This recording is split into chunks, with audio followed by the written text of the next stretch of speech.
Hello everybody, welcome to a brand new Let's Play series of Arthenex Plays Stardrive 2. Those of you who follow the channel may remember that I was thinking of doing a Let's Play of a Space 4X game, and after some thinking about it, I decided to do Stardrive 2.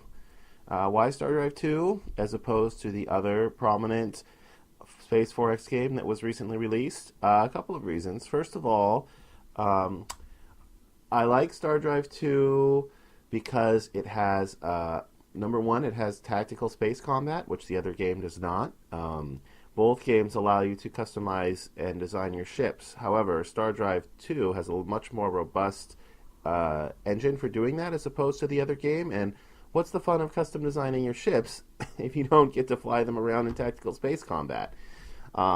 Basically, I mean, sure, you can look at the video of it, but if it's just auto-resolved, I mean, what's the point? So that's reason number one.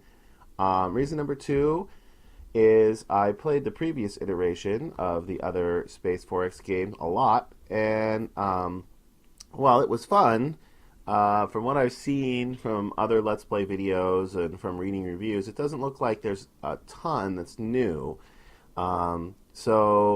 Whereas this game, it harkens back to another Space 4X game, Master of Orion 2, which, of course, was one of the most famous Space 4X games in the genre and one of my personal favorites.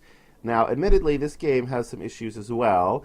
It's not particularly well balanced. It's got a one-man development crew, which means that it's a little bit more limited in terms of scope. There's some things that it doesn't have. But, you know, Master of Orion 2 was kind of the same way. I don't think anybody would call that game particularly well balanced, especially towards the late game. So I'm not going to sweat that too much.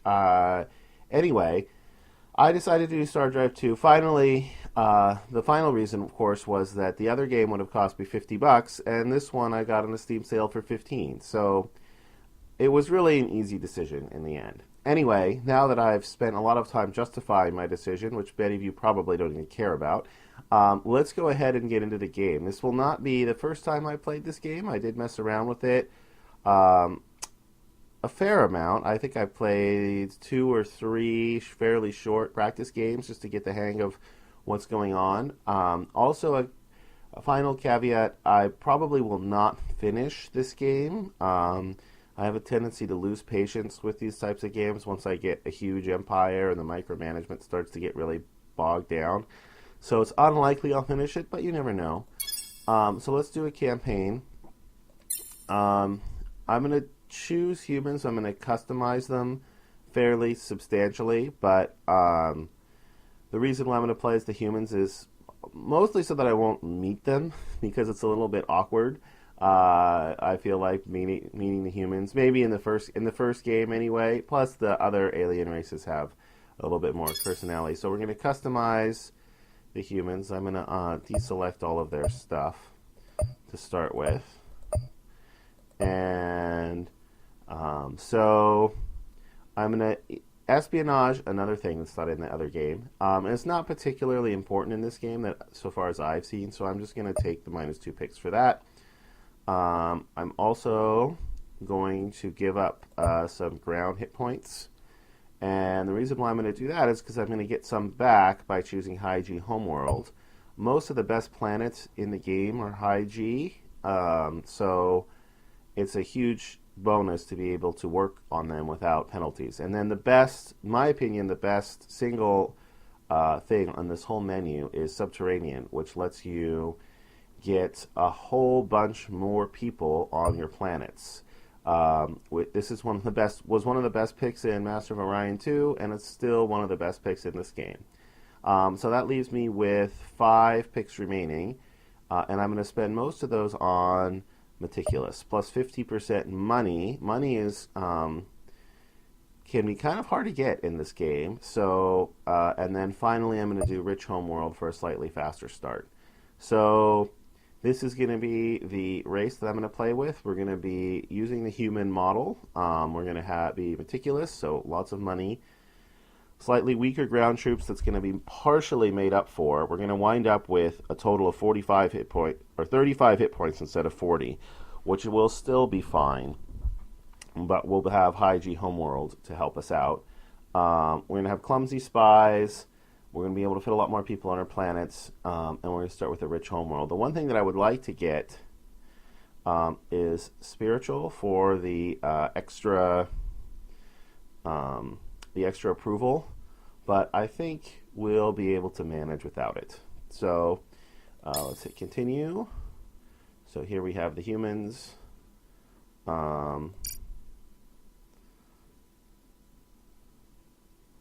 Yeah, and this is where you can kind of save customizable things that you did. But anyway, we're not going to bother with that right now. So we're going to go ahead and continue. So that brings us to the game setup. Just to make it possible or more likely that I'll finish the game, I'm going to cut down on the number of systems to 60. Take 10 star systems off of it. So that'll make it a little bit more likely that I'll be able to finish the game. We'll do random distribution of stars. We'll leave all of this at normal. I'll leave this at normal.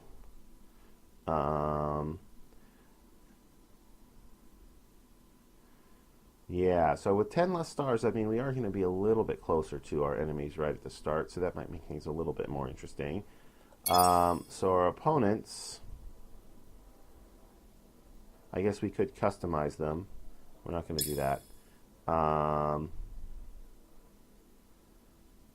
And I think it will just randomly pick our opponents. Not entirely sure. We'll disable the tutorials, but we'll leave all the other stuff off. So, one breakthrough discovery is all it took to deliver us to the stars. For many hundreds of years, our people have looked to the stars beyond our solar system with a longing for adventure, knowledge, and profit, but it was not to be. Einstein said it wouldn't be possible, and for the most part, he was entirely correct. In our universe, faster-than-light travel is not possible in our universe. But the Stardrive doesn't operate in our universe, at least not entirely. Truth be told, we don't actually fully understand the fundamental mechanics of this device. Its accidental discovery was quite unexpected. What we do know is that with enough energy directed at a single point of space-time, we opened a hole into, well, we don't know where exactly.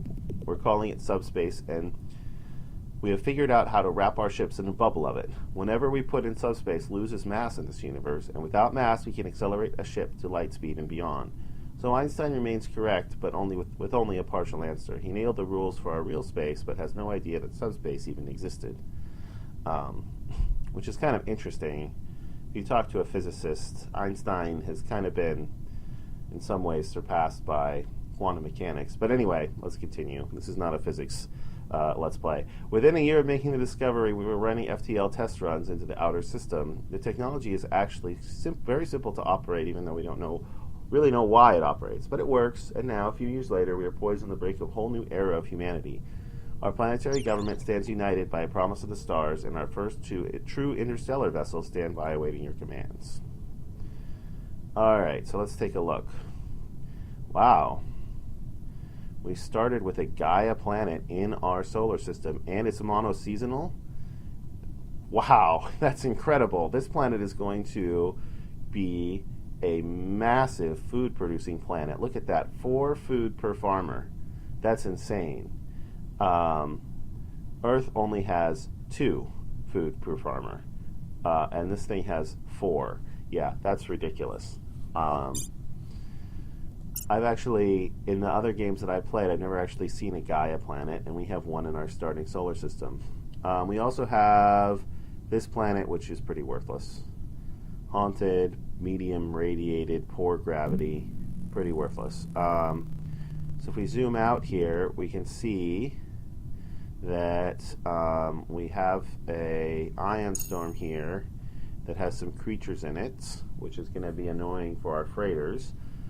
We have an anomaly over here, and we have 3 other systems in our starting area of influence. We also have a nebula fairly close to us, and yeah, not too many systems in the outer ring of stars. So we're more of a central location, so we probably have enemies pretty close on either side of us, and possibly down here as well.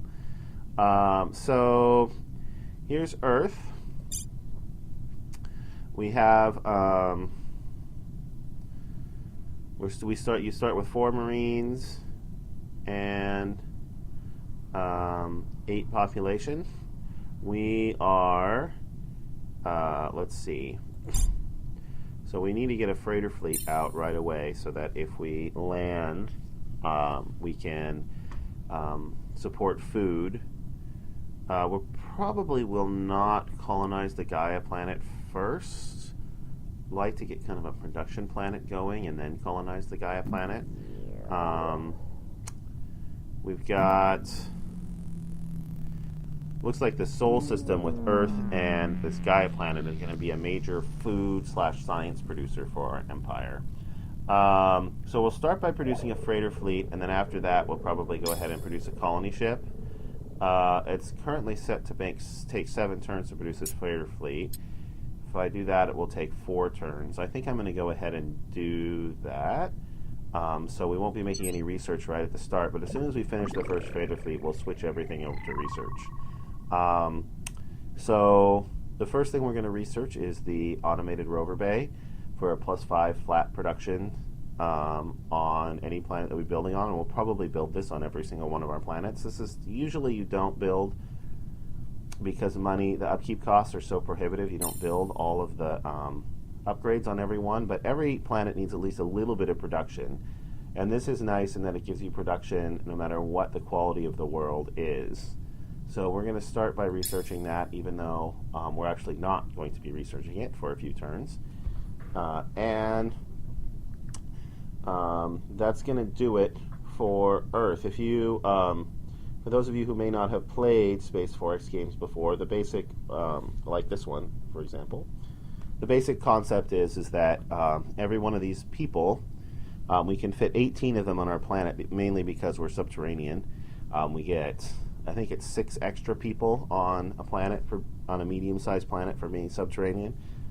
But each one of these people eats 1 food. So on Earth, our farmers produce 2 food per person. And we have 8, so we need half of our people producing food and the other half can do something else. Later on, we're going to research some technologies to improve that. This is going to be how fast our colonies are growing. This is how much money this planet is making. And this is our current approval, which is at 51%. It's suffering a little bit from overcrowding, and it's going to suffer a lot more from overcrowding before we're done. But so that's going to cause us to take some penalties to production eventually.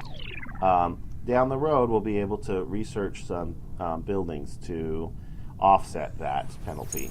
But in the meantime, there's not much we can do. So we start with the fleet.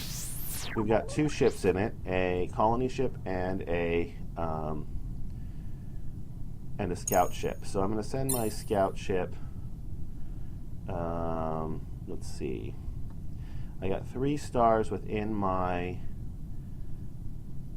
starting territory that I want to explore first, obviously.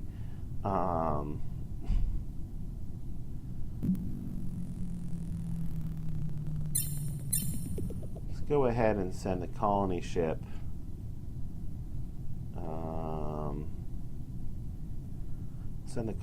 towards this anomaly and then over to that other star, and we'll send the scout ship down here to this star. Alright, and that will be the end of our first turn. So we're going to take several turns in pretty rapid succession here. So this is a Dialect spacecraft with unknown origins. The hull appears to be intact with no signs of external damage. Most systems appear powered down, although a distant radioactive signature indicates the ship's core is still at least partially engaged. Bioscans are returning positive for life signs. Alright, so we're going to need to come back with ground troops in order to deal with that. So we'll go ahead and send this one over that way to explore that planet. So this is going to keep telling us that there's a hostile fleet in our space, and there's nothing we're going to be able to do about that for a while because we don't have any combat ships. We'll go ahead and end our turn again. These guys will hopefully just stay there as long as we don't get too close to them. And we'll probably explore 2 more systems on our next turn. Yes. What did we find? So down here, We have a medium barren, ultra-rich heavy G with orbital habitats already built. That is an excellent planet for us to colonize because it's ultra-rich. Because it doesn't have an asteroid belt, because it doesn't have an atmosphere, we can produce all of the production we want on it without worrying about polluting it. And the orbital habitats means it has +2 max population. The only thing is, I wish it was a little bigger so we could fit more people on it, but 11 people is still going to be plenty. So this, along with this asteroid belt, which is rich, and there's no pollution on asteroid belts, which is nice. So this could turn out to be quite a productive system for us. Up here, we have a monoseasonal swamp. So this is another good food planet, and this one also has delicacies, which going to give us an approval bonus. So this is also quite an excellent planet. It's poor, but it's still potentially a good science/food producing planet. And then we have another planet over here that's pretty worthless. All right, so we kind of have to decide what I'm going to colonize first.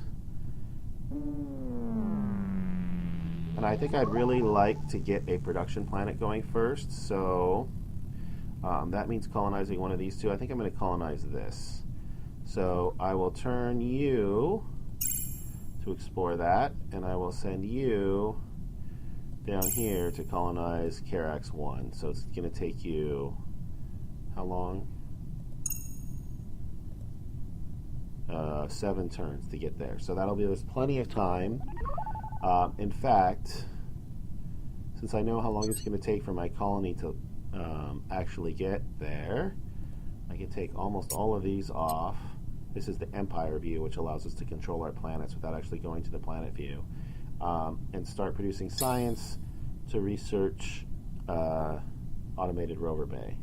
You know, one of the things I kind of missed from Master of Orion, maybe it was too random for this one, was the old science system where you researched half of the total science cost, and then during the second half you had a percentage chance to figure out to get what they called a breakthrough and learn the new technology. So you never were entirely sure how much research it would take, but it never took more than 100% of its cost. But here it's just a flat cost. Hello and welcome to GNN, the Galactic News Network, broadcasting to you live from a highly secure location. In today's news, reports are filtering in that 6 new races have taken to the stars, marking the start of a new cycle. Will these fledgling races repeat the mistakes of those who came before them, or will one champion emerge to claim a victory? Over the coming weeks, we'll be taking a closer look at each of these races to see how they're coming along now that they have those star drives working for them. We'll be back with more as we have it. Until then, this has been GNN. All right. So we scouted this system. We have 4 delicacies in our. That'll help a lot with our approval. This is medium arid poor. So we can. Oh, and it already has an alien race on it. So let's go talk to them. This is one of the minor races. So we can go talk to them. We might as well do that. We finished constructing a freighter fleet, which means that Earth is not building anything. Oops, wrong button. I don't think we're going to have Earth work on anything else right now except for science. So let's go ahead and set it to trade goods and do full science and research the Automated Rover Bay. That's kind of the next thing we'll plan on building now that we have some freighters. We got 2 freighters. Actually, thinking about it, I think I am going to build another freighter fleet.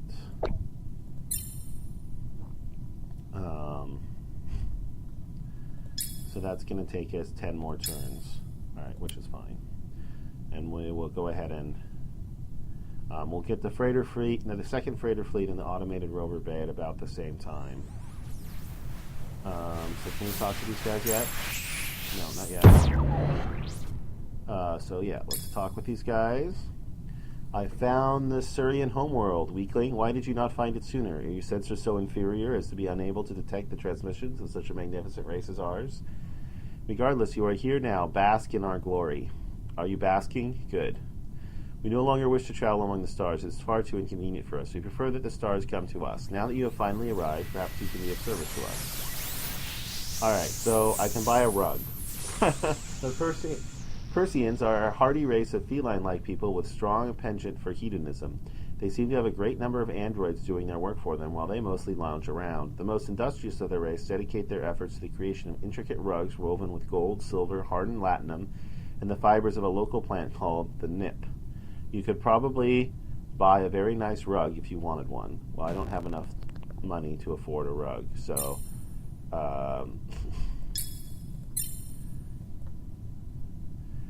so we will end that, and we're pretty close to this system, so let's go explore there. In the meantime, we'll continue. And colonize, yes. Colonize this.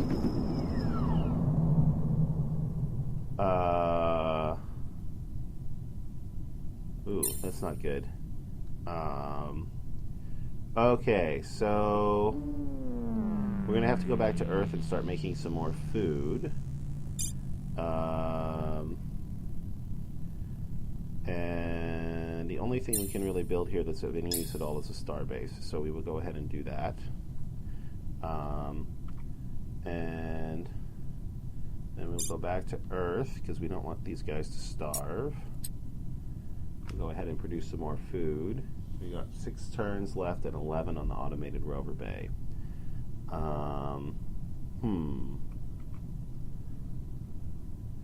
Let's go ahead and just have you use science until the Automated Rover Bay is finished. That'll be about right.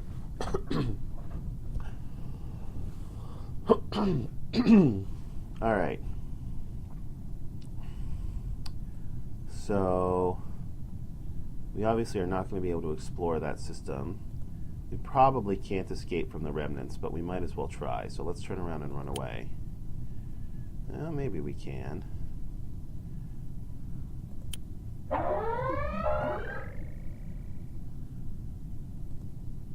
I think if we get far enough away, they will stop chasing us. Yeah, okay, they stopped. Alright, let's go see what's at this system then.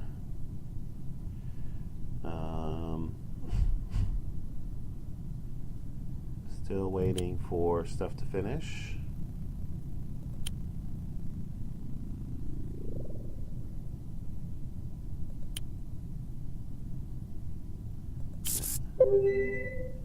Alright, so we found the Rana system. Oh, and it's guarded by space monsters.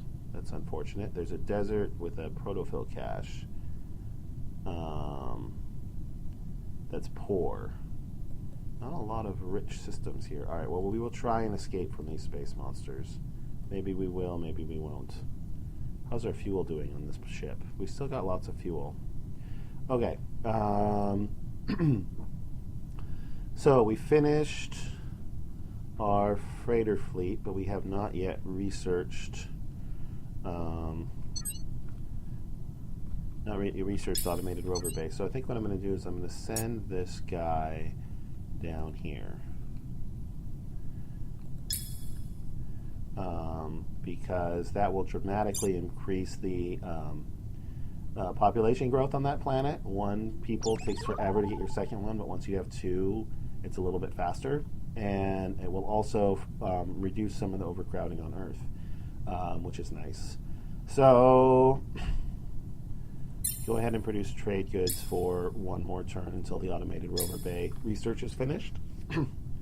Oh, and while that guy's in transit, he doesn't need to eat anything, so you can go ahead and have him, I guess, produce an extra buck with trade goods. Alright, and alright, so our scout got one up, which is unfortunate, but you tend to go through a lot of scouts in this game just because so many of the systems are guarded.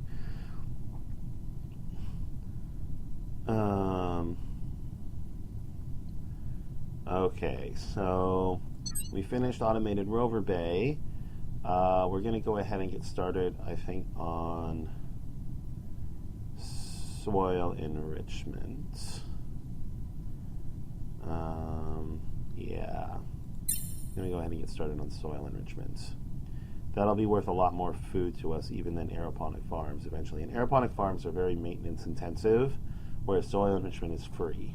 So that's another reason to go for soil enrichment over aeroponic farms.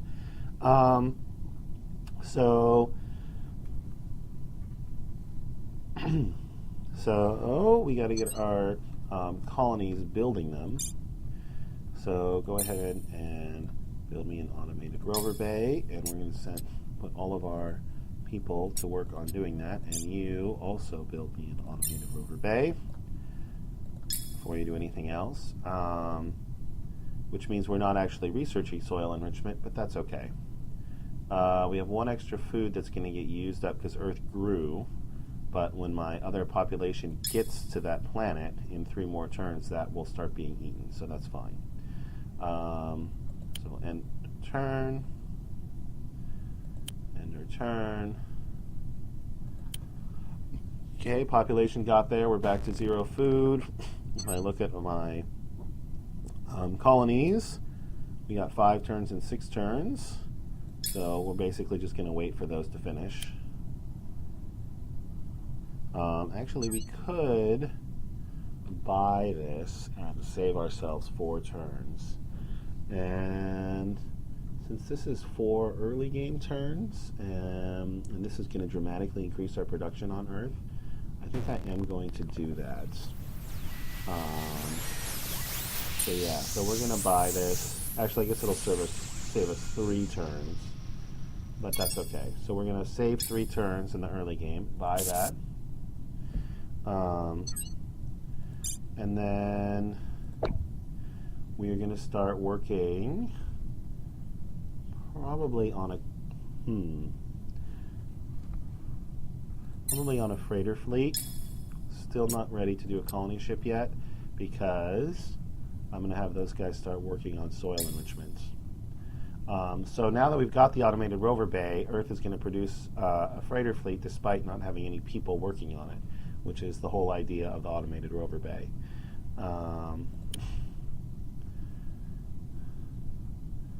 So we got... Oh, so this is our first leader. So increased population growth.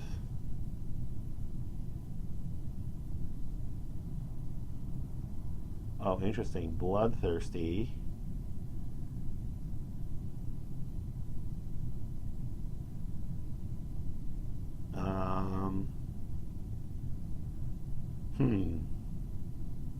All right, well, I can't hire him now. I've never had a leader that I actually sent on away missions, but since I haven't done any of the early away missions, I could conceivably get his virility skill up pretty high just by doing them, but I can't afford him now anyway.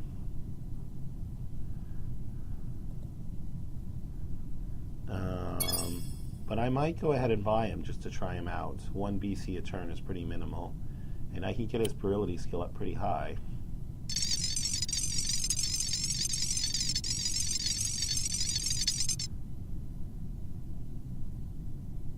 Hello, folks, and welcome back to GNN.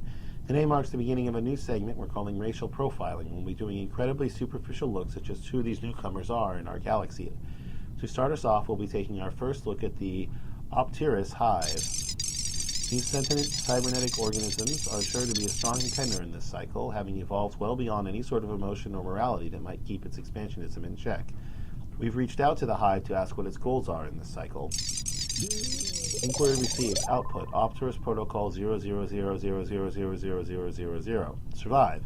Opterus Protocol 000000001. Explore, expand, exploit. End transmission. From that kind of charisma, we're sure the Opterus will be a popular race among its competitors for the stars. That's all for today's show. Until next time, this has been GNN. Okay.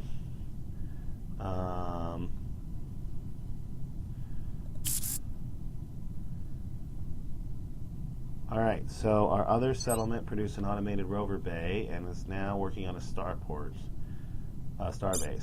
Before you build a starbase, I'm going to have you, I've designed what I call a scout Corvette, since Corvettes don't require any maintenance, at least as long as you have them beneath your number of command points. I'm going to go ahead and have you build a couple of these before you build a starbase. And the idea is that these are incredibly expendable. They're super cheap, and I just send them out, and if they die, it's not a big deal. So they're great for early exploring. Okay, so we'll build 3 of those and then start working on the starbase.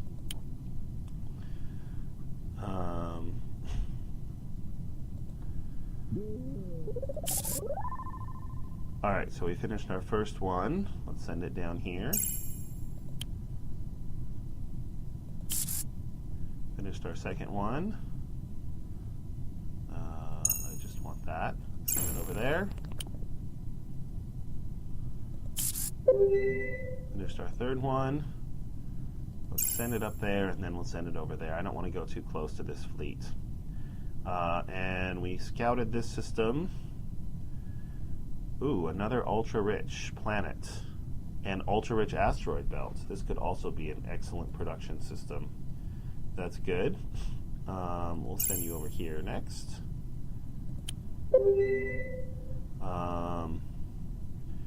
Okay, we've got ultra-poor, low G, abundant, normal G, and a gas giant. And an anomaly. Let's go see what that is.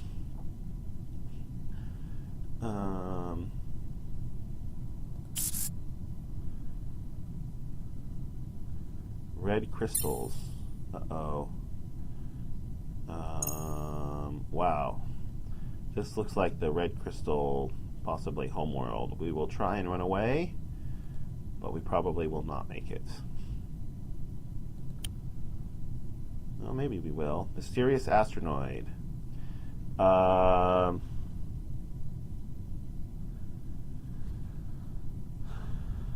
Let's see, we don't have enough spare freighters right now, so we'll leave the asteroid alone. But we did finish the freighters, which means Earth is not building anything.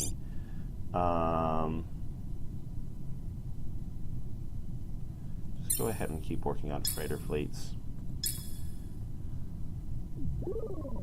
Eventually we will want to tow that, but there's no hurry. Oh, I'm up to 93. Let's go to the leaders. Let's go ahead and hire this guy.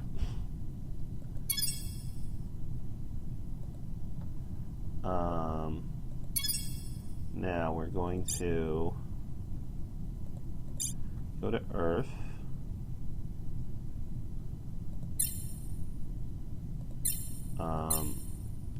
We're going to, let's see, what can we give him? Howl, laser pistol. I don't really want to give him a laser pistol. Let's just do friendly action units within 3 spaces gain 2 action points, and he's got 60 health. He's pretty good.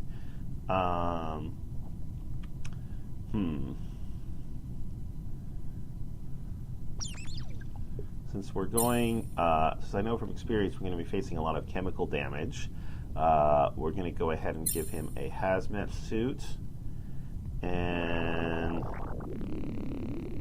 we can give him a combat knife or a laser rifle.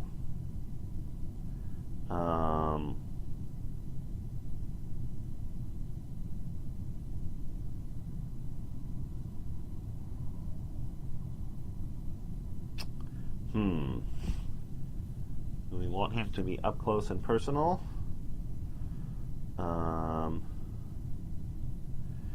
You know, the health and healing in this game is kind of buggy, so maybe I'll give him a laser rifle. Let him keep his distance. And then we've got laser rifle, med kit. Let's give them a hazmat suit as well. And actually, let's get rid for one of these guys. Let's go ahead and do a combat knife.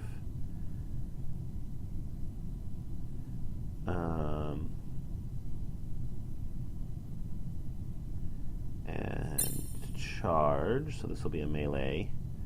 So we'll have one medic, this guy, and one melee. Maybe he'll have one guy that has a shield. I guess we might as well take all of these guys, huh? So let's go ahead and make this guy another melee. We'll give him a hazmat suit and charge. So we got two of those. So we'll give this guy a laser rifle, medic, and hazmat. That's two medics and laser rifle, deployable shield, hazmat, and this guy can also have laser rifle, deployable shield, and hazmat. Okay, so they all have hazmat suits. Okay, so we should have enough freighters for this. Launch them. Yeah, so that takes 2 freighters. And we'll send them over here to explore that. All right.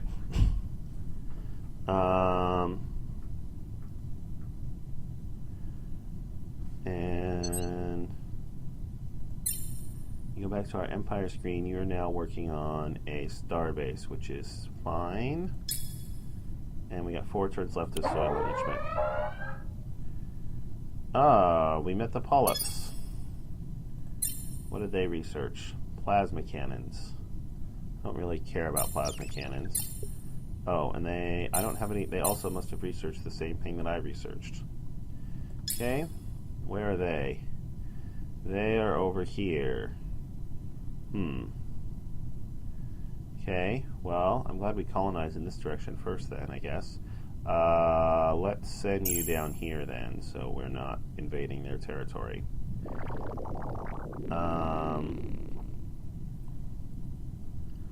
Okay, they're still chasing me. Hopefully they turn back. Alright, good, they turned back. Alright. Let's investigate the ships. I can send 5 troops on this mission.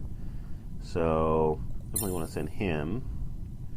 And a melee, a medic, a ranged, and let's send another melee. Okay, fight.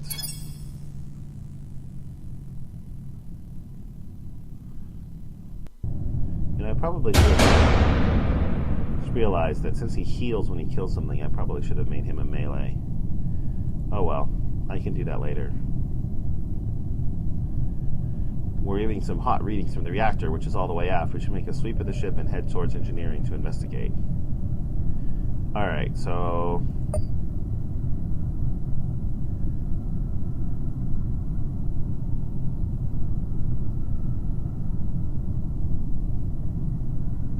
let's we starts with more action points too. So where's my melee guys? One of them's over here, so we'll send him up this way. The other one's over here, so we'll have him over there. It's my medic, we'll put him there.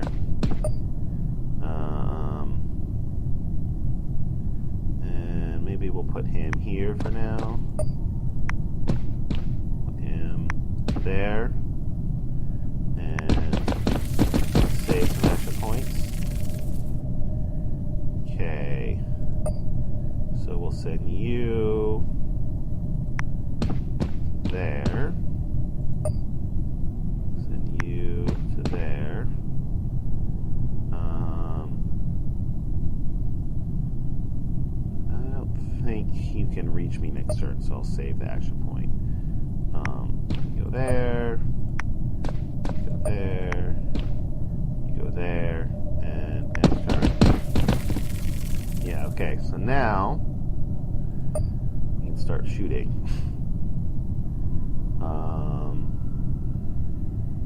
So you shoot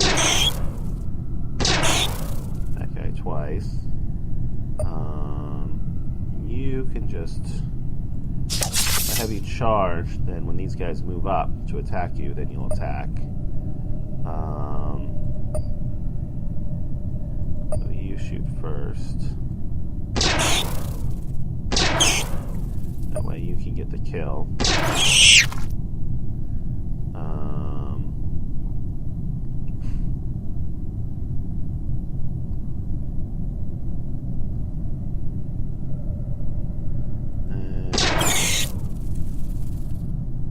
You don't have to save the rest of your action points so you can get a kill next turn. You will charge. And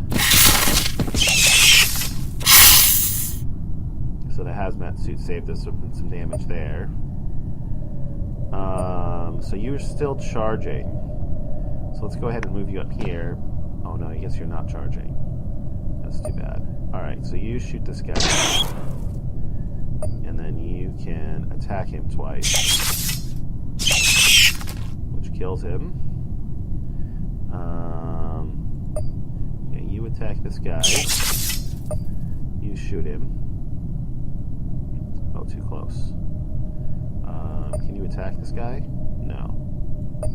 Alright, step back.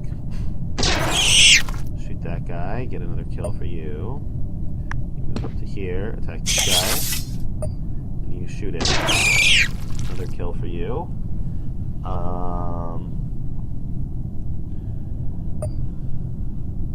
So you move up to there. And Hal takes 3 action points. So you move up 1. I guess we're done. Those guys will throw bio damage and it will do nothing.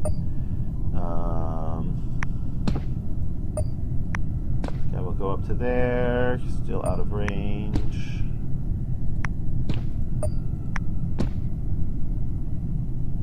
Out of line of sight.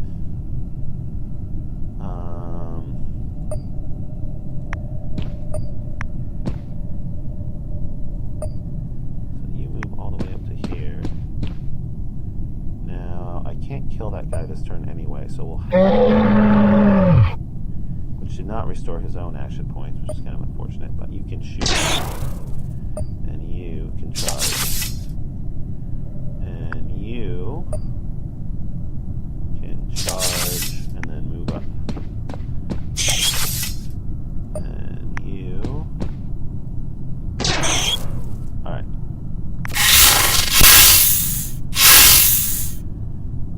Alright, so you can't charge.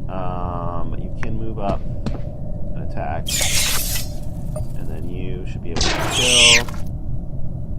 And I move you to there. Good. Commander, the reactor is encased in some sort of organic material. It may be that these creatures were using the reactor as an incubator. It's not too difficult to imagine what they were using for food. Aha, we found the ship's armory. They have some sweet ordnance here, nothing we've seen before, some high-tech looking stuff. For all the good that's in the crew, we'll definitely take some of this with us. Alright, there's no way we're going to get this ship started. This organic gunk is everywhere. Controls are highly corroded, but some data may be recoverable from this computer. We'll finish our sweep and give you a report. And we're going to plant some charges in evac. Hopefully we'll never see these little buggers again. Okay, so we did that.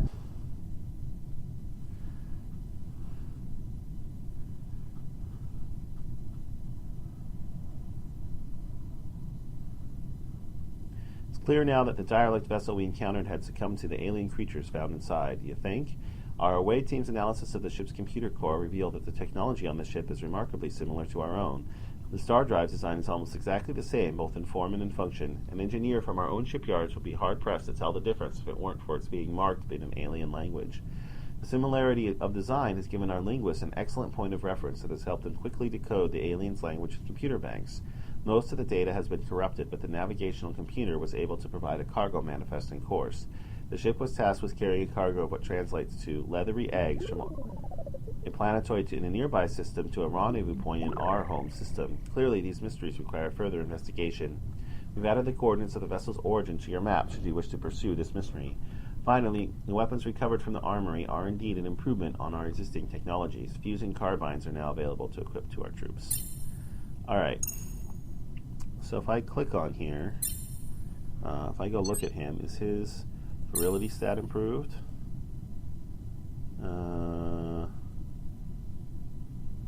Not at the moment. Maybe I have to wait till next turn.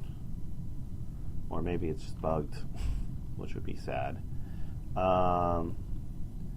Alright, so this got here. We can go ahead and send that to explore that star. Okay, these guys are retreating, hopefully. So let's send him down to explore. Actually, let's send him up to explore that star. We can have this guy explore down here. And if we go here, that looks good. 2 more turns on soil enrichment. Okay, go. And we got another guarded system, guarded by more crystals.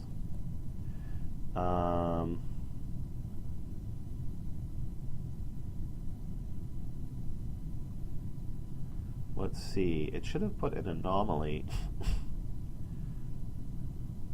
Oh, here's the derelict origin. Sure, let's send our troops down that way.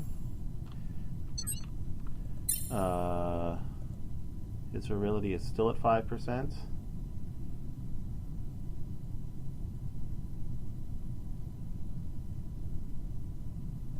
So maybe, we'll try it with melee combat next time. Let's send them back to Earth. We'll re-outfit them, and then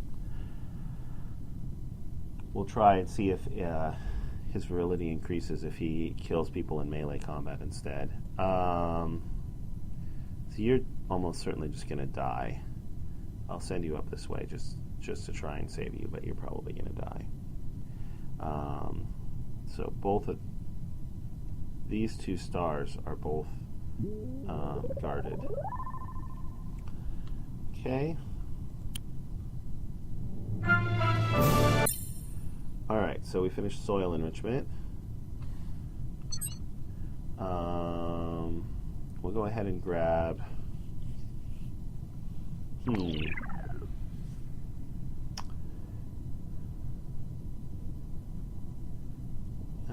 yeah, we'll go ahead and grab Imperial University, I think.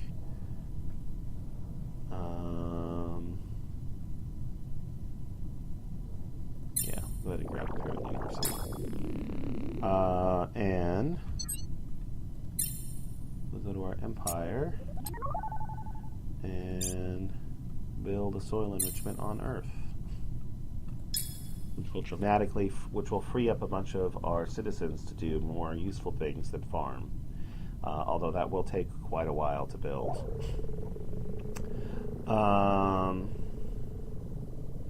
And while it's building, we also won't be making any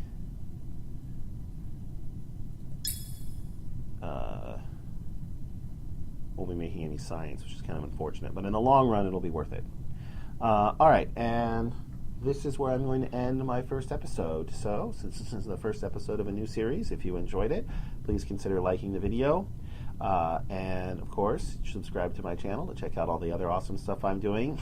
And tune in next time to see what's going to happen. Will the polyps show up with a massive fleet and wipe us out? Will my scout escape destruction at the hands of this massive crystal fleet?